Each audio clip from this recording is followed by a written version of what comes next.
नमस्कार दोस्तों, एक बार फिर आपके सामने राजस्थान का अपोहा तंत्र अपने चल रहा था, जिसका आज का टॉपिक हमारा रहेगा अरब सागरीय अपोहा तंत्र। राजस्थान के अपोहा तंत्र को हमने शुरुआती वीडियो में बताया था मैंने आपको कि 3 भागों में हमने विभाजित किया था। यदि हम भारत की बात करते हैं तो जो दक्षिणी भारत है उसे हम प्रायद्वीपीय भारत भी कहते हैं, क्योंकि वो 3 ओर पानी से घिरा हुआ है। इसके इधर आप पश्चिम में जाओगे तो ये एक सागर पड़ता था जिसे हमने अरब सागर कहा था, और इसके पूर्व में आप आओगे तो ये जो खाड़ी है इसका नाम है बंगाल की खाड़ी। बंगाल की खाड़ी। लेकिन ये अरब सागर का ये वाला जो गुजरात राज्य है इसका कुछ पार्ट पानी का अंदर यहां घुसा हुआ है, कुछ पार्ट यहां घुसा हुआ है। इधर वाला जो ये पार्ट है इसे कहा जाता है खंबात की खाड़ी। खंबात की खाड़ी। और ये वाला जो पार्ट है इसे कहा जाता है कच्छ की खाड़ी। और इसके आसपास का जो दलदली क्षेत्र है ये वाला, इसे कच्छ का रण भी कई बार कह देते हैं। तो राजस्थान से जो नदियां अरब सागर में जाती हैं उनमें से कुछ नदी खंबात की खाड़ी में जाके गिरेंगी, कुछ कच्छ के रण में या कच्छ की खाड़ी में जाके गिरेंगी। तो टोटल ऐसी 4 नदियां हैं हमारी। यदि हम उसे उत्तर से दक्षिण लेते हैं तो नाग पहाड़ी से निकलकर पहली नदी जो यहां अरब सागर में जाती है उसका नाम है लूनी। दूसरी सरोई से निकलती है और ये नदी भी यहीं जाती है, इसका नाम है पश्चिमी बनास। तो लूनी और पश्चिमी बनास तो अपना जल कच्छ के रण या कच्छ की खाड़ी में डालती हैं। और बाकी जो 2 नदियां हैं उनमें से उदयपुर से एक नदी निकलती है जिसका नाम है साबरमती, और एक एमपी से निकलकर यू अक्षर के आकार में बहते हुए आगे बढ़ेगी, उस नदी का नाम है माही। ये दोनों नदियां जो हैं वो अपना जल डालती हैं खंबात की खाड़ी में। टोटल 4 नदी, उत्तर से दक्षिण इनका क्रम पूछे तो लूनी, पश्चिमी बनास, साबरमती, माही। 2 नदी आपके खंबात की खाड़ी में और 2 नदी आपके कच्छ की रण में जाके या कच्छ की खाड़ी में जाके समाप्त होती हैं। आपको याद रखना है कि कौन सी कच्छ की खाड़ी में जाएगी, कौन सी खंबात की खाड़ी में जाएगी। राजस्थान के कुल अपोहा क्षेत्र की जब हमने बात की थी तो बताया था मैंने कि कुल अपोहा क्षेत्र में से 17.4% जो भाग है उस क्षेत्र का पानी बहकर अरब सागर में आता है। अर्थात इसके अंतर्गत आपके 17.4% भाग राजस्थान का टोटल आता है। इन 4 नदियों में 2 नदियों से क्वेश्चन ज्यादा आते हैं। एक तो आपकी लूनी नदी और दूसरी जो नदी है आपकी वो है माही नदी। तो आज के टॉपिक में हम इस वीडियो में अध्ययन करेंगे लूनी नदी का।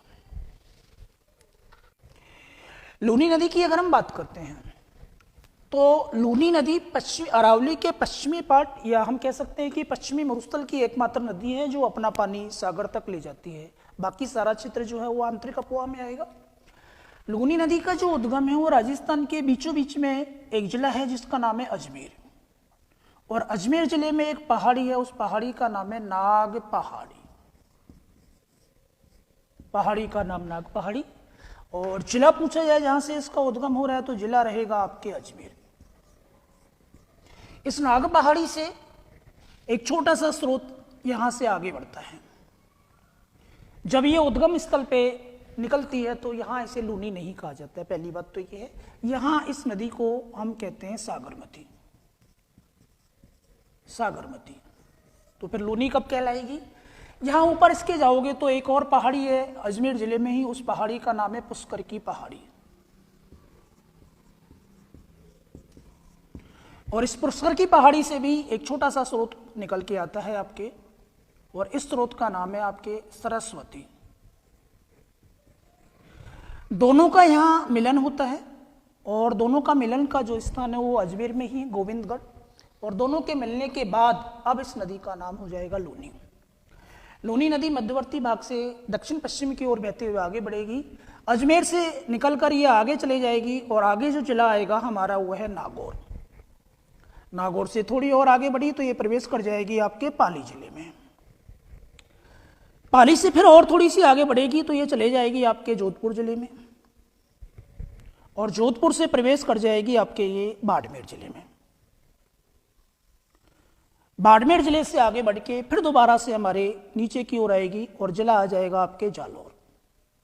जालौर के बाद ये अगले राज्य में प्रवेश कर जाएगी गुजरात में, और गुजरात से आगे बढ़ते हुए एंड में जाके अपना जल जो डाल देगी वो क्षेत्र है आपके कच्छ का रण, यहां जाके लुप्त हो जाएगी। नाग पहाड़ी से सिरोही, राजस्थान के टोटल 6 जिलों से बहने के बाद अगला जो राज्य जहां पे चले जाएगी वो राज्य है आपके गुजरात, और गुजरात से आगे ये कच्छ के रण में अर्थात अरब सागर में जाके समाप्त हो जाएगी। यदि उद्गम से इसके जहां से उद्गम हुआ वहां से मुहाने तक की इसकी टोटल लंबाई अगर हम निकालें, कुल लंबाई, तो कुल लंबाई इसकी लगभग है 495 किलोमीटर, अर्थात पश्चिमी मरुस्थल की ये सबसे बड़ी नदी है। लेकिन अगर इसकी राजस्थान में लंबाई ज्ञात की जाए कि राजस्थान में लंबाई कितनी है, तो ये थोड़ा सा विवादित है। इसकी जो लंबाई है वो 330 से लेके 350 किलोमीटर तक मानी गई है। किसी किताब में 330 है, किसी में 350 के आसपास है, तो आपको दोनों ही याद रखने हैं कि 330 या 350 किलोमीटर के आसपास इसकी राजस्थान में लंबाई है। लूनी नदी अपोहा चित्र की दृष्टि से, अपोहा चित्र की दृष्टि से राजस्थान की दूसरी सबसे बड़ी नदी है। दूसरी सबसे बड़ी नदी है, पहली सबसे बड़ी नदी तो चंबल, और दूसरी सबसे बड़ी नदी जो है आपकी वो है आपकी लूनी नदी। लूनी नदी के अंतर्गत राजस्थान के कुल अपोहा क्षेत्र का कितना पार्ट आता है, तो ये आपको बहुत अच्छे से याद रखना है कि लूनी नदी राजस्थान के कुल अपोहा क्षेत्र में से 10.40% भाग रखती है। 10.40 आपने एक और महीने में याद कर रखा होगा पहले से ही कि भारत के कुल क्षेत्रफल में राजस्थान का क्षेत्रफल कितना है, तो वो भी लगभग इतना ही है, 10.40%। तो अपोहा क्षेत्र की दृष्टि से दूसरी सबसे बड़ी नदी है। अगर हम इसके उपनाम की बात करें कि उपनाम में इसको किस किस नाम से हम जानेंगे, तो लूनी नदी जो है हमारी, इस नदी को हम कहते हैं लवणवती, लवणवती के नाम से जानते हैं। इसी नदी को हम कहते हैं मरु गंगा या मारवाड़ की गंगा भी आप कह सकते हैं, और इसी नदी को कहते हैं हम आदि मीठी और आदि खारी। आदि मीठी और आदि खारी के नाम से भी इसको जानते हैं। तो 3 उपनाम हैं, लवणवती कहेंगे, मरु गंगा कहेंगे, आदि मीठी और आदि खारी कहेंगे। एक बार क्वेश्चन आया था कि राजस्थान की वो कौन सी नदी है जो अधिक वर्षा वाले क्षेत्र से कम वर्षा वाले क्षेत्र की ओर प्रवाहित होती है, तो वो भी आपका आंसर लूनी रहेगा कि ये अधिक वर्षा वाले क्षेत्र से कम वर्षा वाले क्षेत्र की ओर जाती है। इसके अलावा आपको याद रखना है इसमें कि राजस्थान में पश्चिमी मरुस्थल में लूनी एकमात्र नदी है जिसका पानी समुद्र तक पहुंच पाता है। बाकी और कोई नदी पश्चिमी मरुस्थल की नहीं है जो समुद्र तक जाती हो, तो ये पश्चिमी मरुस्थल की सबसे बड़ी नदी होगी। इसके अलावा इस लूनी नदी का जो अपोहा क्षेत्र है उसके पानी की अगर हम बात करें तो बाड़मेर में एक गांव है या कस्बा है जिसे कहते हैं हम बालोतरा।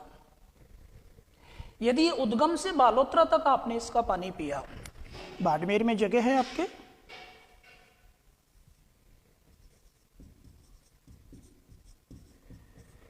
बालोतरा, उद्गम से लेके अगर बालोतरा तक आपके इसके जल को टेस्ट करोगे तो मीठा है, और बालोतरा के बाद ये नदी हो जाती है खारी।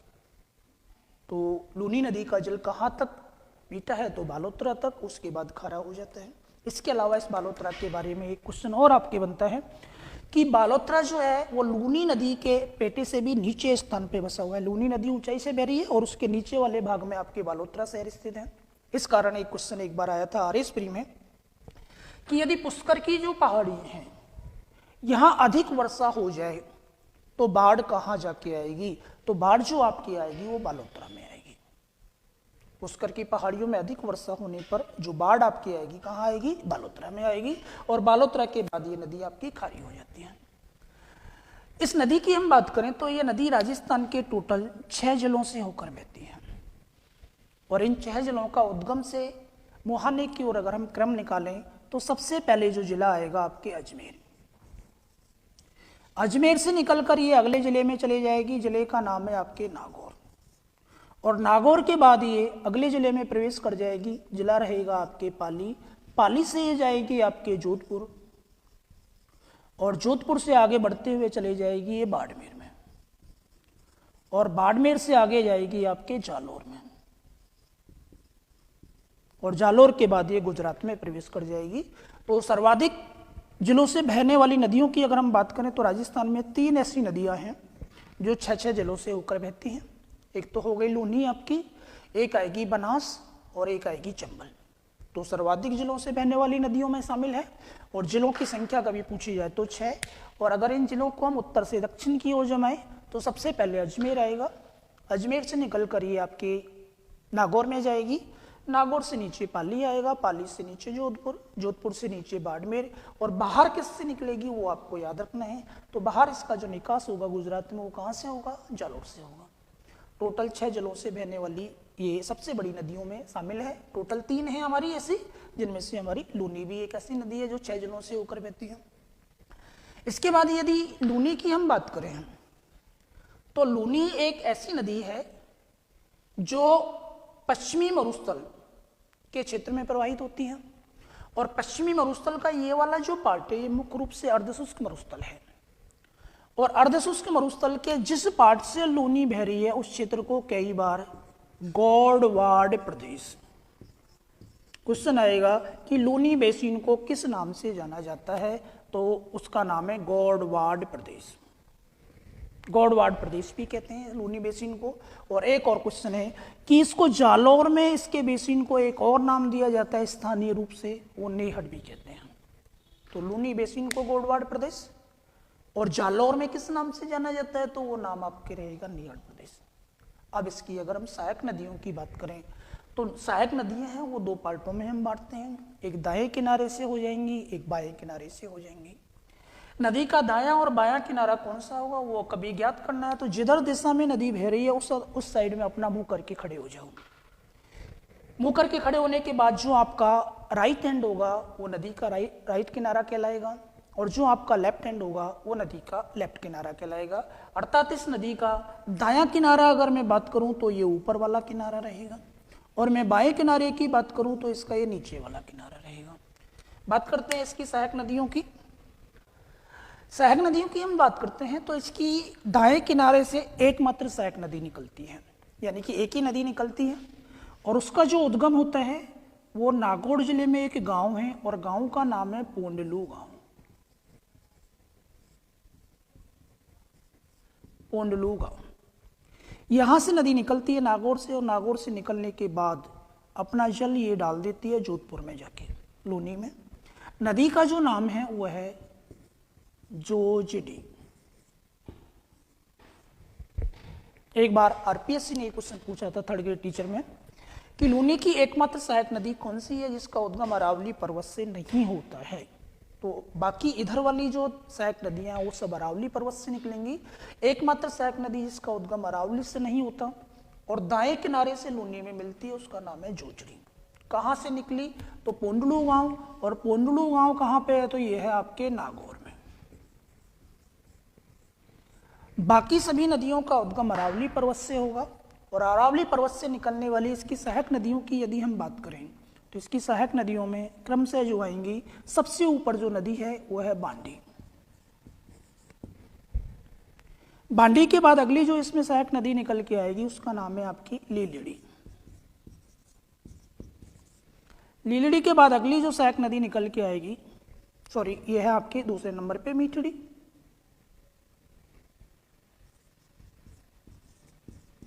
मीठड़ी के बाद अगली जो आएगी उसका नाम है लीलड़ी। लीलड़ी के बाद इसकी सबसे लंबी सहायक नदी यहां से निकल के आएगी और इस नदी का नाम है जवाई। बांडी, मीठड़ी, लीलड़ी, जवाई, सभी नदियों का उद्गम यहाँ जो पर्वत आपके है वो पर्वत है आपके अरावली पर्वत। अरावली पर्वत से हो रहा है, और अरावली पर्वत में जिस जिले से हो रहा है उस जिले का नाम है पाली। जवाई सभी सहायक नदियों में सबसे बड़ी सहायक नदी है इसकी, और इसका उद्गम पाली जिले में एक गांव से होता है। उस गांव का नाम है गोरिया गांव। गोरिया गांव, यहां से निकलेगी ये नदी। इसके अलावा यहां से एक नदी पाली जिले से निकल के ही इसमें जाके अपना जल, जालौर में अपना जल डालेगी। इस नदी का नाम है सूकड़ी। सूकड़ी सूकड़ी नदी का उद्गम पाली जिले में जिस स्थान से होगा वो स्थान रहेगा आपके देसूरी। देसूरी गांव यहां से निकलेगी, ये जिला रहेगा आपके वही पाली, देसूरी गांव से निकलेगी। और ये अपना जल डायरेक्ट लूनी में नहीं जाएगी, ये पहले किस में जाएगी, जवाई में। जालौर में इस नदी पर एक बांध बना दिया, उस बांध का नाम है आपके बाकली बांध। बाकली बांध। इसी प्रकार जो जवाई इसकी सबसे बड़ी सहायक नदी है, इस पे भी पाली में सुमेरपुर गांव में एक बांध बना रखा है, उस बांध का नाम है जवाई बांध। जवाई बांध। पश्चिमी मरुस्थल में जितने भी बांध हैं उनमें सबसे बड़ा बांध कभी पूछा जाए तो जवाई बांध। कौन सी नदी पे है, जवाई नदी पे। कौन से जिले में है, पाली जिले में। इस जवाई बांध को कहा जाता है मारवाड़ का अमृत सरोवर। जवाई बांध सबसे बड़ा बांध है। एक क्वेश्चन यहां और याद रखना है आपको कि जवाई बांध में पानी की आपूर्ति बढ़ाने के लिए उदयपुर की एक नदी है जिसका नाम है सेई नदी। इस सेई नदी का पानी उदयपुर से वहां तक ले जाया गया सुरंग के द्वारा। सुरंग के द्वारा वहां ले जाया जाता है। नीचे आपके जिला आएगा सिरोही, और सिरोही से एक नदी और निकल के आपकी इसमें जाएगी, नदी का नाम है खारी। और खारी नदी सिरोही जिले में जिस गांव से निकलेगी उस गांव का नाम है शेर गांव। और शेर गांव यानी कि है कहां पे, तो आपके सिरोही जिले में है। और इसकी जो अंतिम सहायक नदी है लूनी की, उसका उद्गम होगा जसवंतपुरा की पहाड़ी। और जसवंतपुरा की पहाड़ी जिस जिले में है वो जिला है आपके जालौर। यहां से निकलेगी और यहां से निकलकर अपना जल लूनी में डालेगी। ये जो नदी होगी इस नदी का नाम है आपका सागी। तो ये आपकी लूनी की सहायक नदियां होंगी। दाएं किनारे से एकमात्र मिलती है जोजड़ी। इधर हम बात करें तो क्रम से आपको याद रखना है बांडी, मीठड़ी, लीलड़ी, जवाई और सुकड़ी। इन सभी का उद्गम एक ही जिले से हो रहा है, पाली जिले से। पहाड़ी आपके रहेगी अरावली पर्वत। नीचे सिरोही से एक नदी निकलेगी जिसका नाम है खारी, और जालौर से एक नदी निकलेगी जसवंतपुरा की पहाड़ी से, नदी का नाम रहेगा सागी। इन सभी नदियों के जल को लेकर आपकी लूनी जो है वो कच्छ के रण में जाके समाप्त हो जाती है। पश्चिमी मरुस्थल में सबसे बड़ी नदी के रूप में इसे जाना जाता है। और कुल अपवाह की बात की तो मैंने आपको बता ही दिया था कि राजस्थान के कुल अपवाह का कितना % भाग आएगा इसमें, 10.40। और अपवाह क्षेत्र की दृष्टि से इसका स्थान कौन सा आएगा, तो सेकंड स्थान है। एक छोटी सी नदी और जो कच्छ के रण में जाके समाप्त होती है उसका नाम है पश्चिमी बनास। पश्चिमी बनास की अगर हम बात करें तो ये नदी भी अपना जल लेके जाएगी कच्छ के रण में। कच्छ के रण में, जो कि अरब सागर का ही पार्ट है। लेकिन आपको यहां याद रखना है कि यदि केवल बनास नदी आती है तो बनास नदी चंबल की सहायक है, जो कि बंगाल की खाड़ी के अपवाह तंत्र में जाएगी। नदी का नाम जब पश्चिमी बनास आए तो ही उसे अरब सागर में ले जाना है। बनास और पश्चिमी बनास दो अलग अलग नदियां हैं। इस पश्चिमी बनास नदी का उद्गम हमारे जिला जो है वो इस जिले से होता है, जिले का नाम है सिरोही। और जिस गांव से होता है उस गांव का